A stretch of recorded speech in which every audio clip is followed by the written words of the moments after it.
Maraming salamat at maraming salamat sa napakainit na salubong na ibinigay ninyo sa akin. Maraming salamat. Laging pagbabalik ako dito sa Quezon, sa Lucena, parang nauwi ako. Kaya thank you po. Magsiupo po kayo. Ang sadya ko lang po dito, nandito po ako upang tignan yung aming bagong programa na isinulong. Dito, unang-una, yung nandito nakasulat, ang bawat bayan ay makikinabang. Ano po yun? Dahil po, meron pong pondo sa national government na tinatawag na LGSF, Local Government Support Fund. Yung Local Government Support Fund na yan ay pondo na nasa national government na talaga naman, kagaya na sa pangalan, local government support, ay dapat panggamit na ibibigay sa ating mga local governments, sa ating mga gobernador, sa ating mga mayor ng lungsod, ng bayan, at kasama na rin dyan ang ating mga barangay officials. Paano po? Dalawa pong programa yan. Unang-una, yung sa LGSF. Yung LGSF ay Local Government Support Fund. Ngunit, alam niyo po, naging governor ako sa amin, sa Ilocos Norte, ng 9 na taon. At lagi po namin nakikita yan, LGSF, Local Government Support Fund. Pag kinatanong ko sa aking mga kapwa-governor, sabi ko, paano bang makakuha ng tulong dyan? Paano bang mag-avail dyan? Sa 9 na taon na nagpagka-governor ko, ay walang nakapagpaliwanag sa akin kung paano nga ay makakuha ng tulong doon sa LGSF na yan. Walang sistema, walang naging sistema. At sa 9 na taon na pagka-governor ko, hindi po ako nakatanggap, hindi pa ako nakakita ng LGSF. So, kaya nung nanungkulan na ako bilang Pangulo, ito na yung pagkakataon ko. Ayusin ko ang sistema ng LGSF na yan.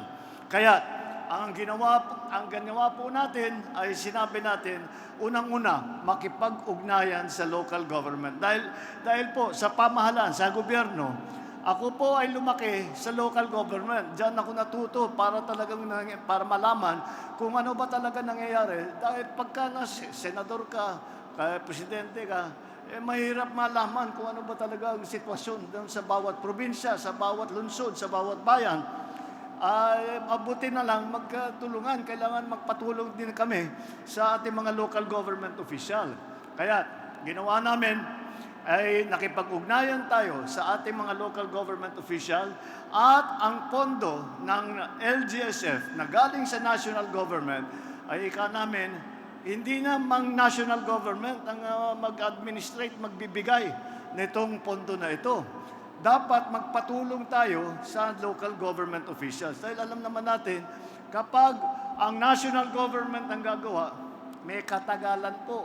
Kasi paano kung kami pa pupunta, magpapadala kami ng tao dito sa inyo at mag-survey, tatanong, sino ba yung mga ngailangan ng tulong dito? Sino ba dapat mabigyan maging benepisyaryo dito sa programa natin? Tapos, pagka natapos yung survey, aakyat pa yun hanggang sa opisina ko. Bago ma-approve, bago bababa ulit.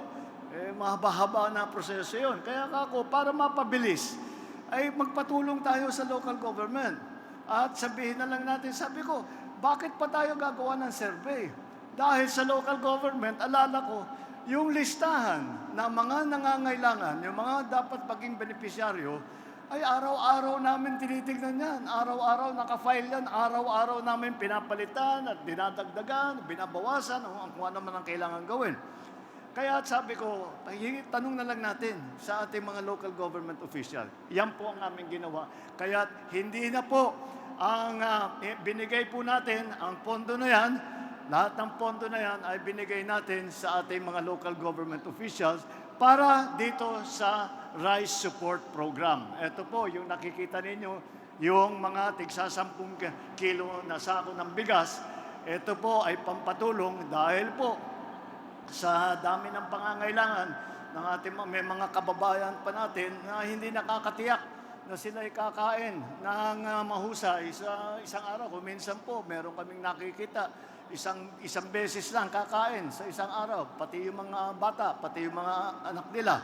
Kaya sabi natin, doon natin ilagay itong pondo na ito. Itong pondo na ito ay bumili tayo ng bigas at ipamigay natin sa mga nangangailangan na kababayan natin upang matulungan at matiyak na sila ay kahit papano ay meron silang mailagay sa kanilang hapagkainan para maipakain ang kanilang mga pamilya. Yan po ang hangarin nitong programang ito. At isa pa po, huwag niyo pong isipin na itong pagbigay ng tigsa 10 kilong sako ng bigas, ito ay minsanan lamang. Hindi po. Gagawin po natin, magbibigay tayo ng 10 kilos na sako ng bigas every 2 months, 6 na beses sa isang taon. Patuloy po yan. At uulitin ko, pagka naging maganda ang resulta nitong programa ito, sinasabi ko nga sa ating mga kaibigan sa local government, ay sinasabi ko nga, pagka maging maganda ito, ay sinusulat ngayon natin ng national budget ng 2027, ng susunod na taon. Ay titiyakin namin kung maganda talaga ang resulta nito, ay dadagdagan natin, sisikapin namin na dagdagan pa ang ating tulong para sa ating mga nangangailangan na kababayan.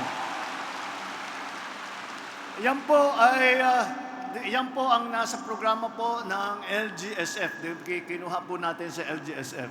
Kaya ang national government at basta't ang national government at saka ang local government ay talagang nagtutulungan. Pagka sabay-sabay na gumagalaw ay makikita natin mabilis ang pagbaba ng serbisyo sa taong bayan at mabilis na maramdaman ng taong bayan ang tulong na ibinibigay ng ating pamahalaan. Ayan po dahil po ay patuloy po ang aming iniisip kung paano matulungan ang ating mga localities, ang ating mga local government. Ito naman po, meron po tayong karagdagang programa. Ang tawag po namin doon ang Socio-Civic Development Program. Ito naman ay para sa ating mga barangay. Yan po ang aming ginawa. Bawat barangay ay binigyan po ng National Office of the President po, sa akin talaga galing yan. Binigyan po natin ng tigda 200,000 piso. Ang hiningi lang natin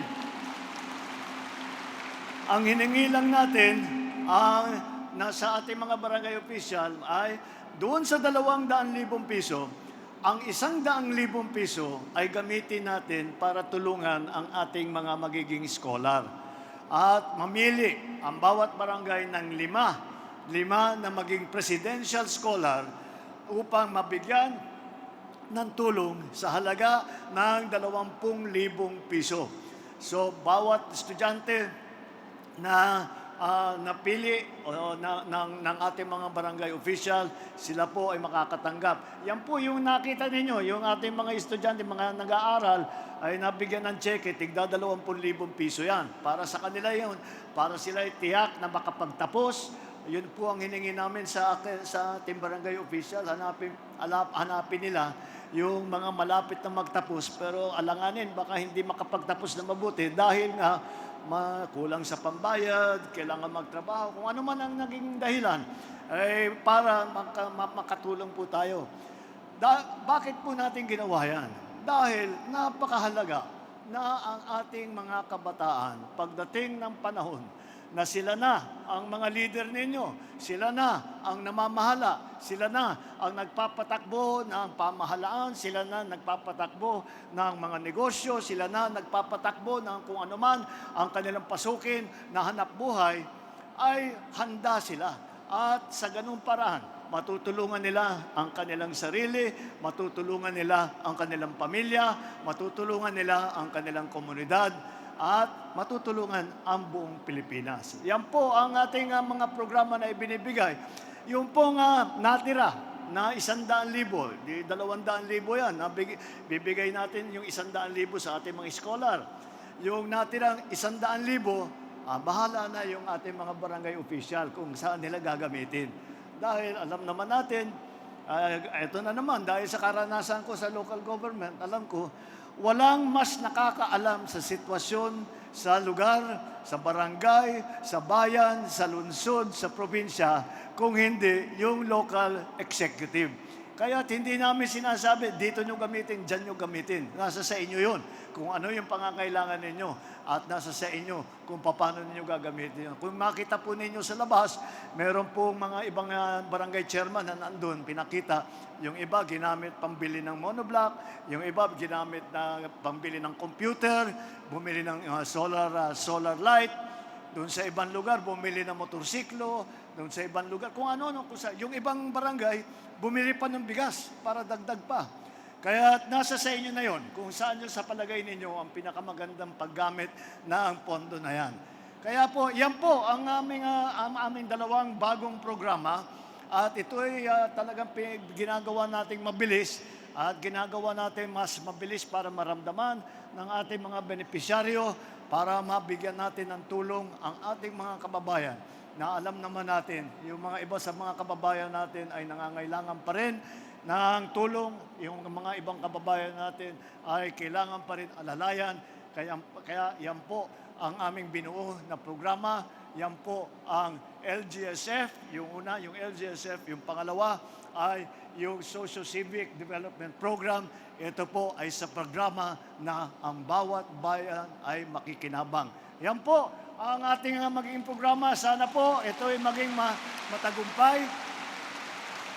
At titiyakin po namin na kung sino man ang nangangailangan ng tulong, sino man ang nangangailangan ng pag-aalalay galing sa pamahalaan, sino man ang dapat mabigyan ng serbisyo ng pamahalaan, kami po ay nandyan. Asahan po ninyo na ang inyong pamahalaan ay nandyan, ay kasama ninyo. At hindi lang po kami nag-uutos kung sino, kung paano gagawin, ano yung gagawin ninyo sa pondong ito, ano yung mga dapat ninyong gawin. Ang pamahalaan po ninyo ay nakikinig po rin sa inyo. Kaya't kung ano man ang sa palagay ninyo, ang kailangan pagandahin, ang kailangan ay mga kulang, ang kung ano pa ang mga kailangan gawin ng inyong pamahalaan, ay sabihan nyo kami, sabihan ninyo si Gobernador, sabihin nyo si Mayor, sabihin ninyo mga barangay chairman ninyo, sabihan ninyo kung yung mga ahensya, iba't ibang ahensya na nandito ng national government at saka ng local government, para naman malaman namin kung ano yung pangangailangan ninyo. At asahan ninyo, kaya namin gawin, gagawin po namin para matulungan lahat ng ating mga kababayan na nangangailangan, lahat ng ating mga kababayan na humihingi ng tulong, na kailangan alalayan. Yan po ang aming hangarin, ang aming layunin.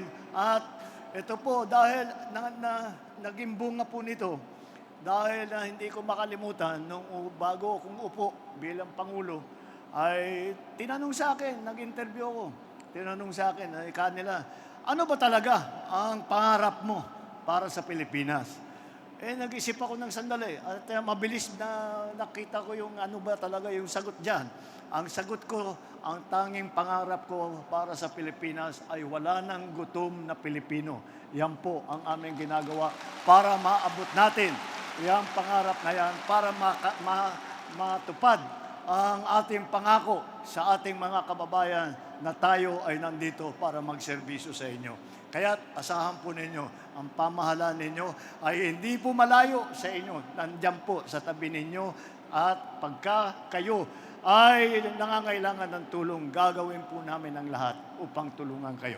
Maraming salamat po. Magandang umaga po sa inyong lahat. Maraming salamat.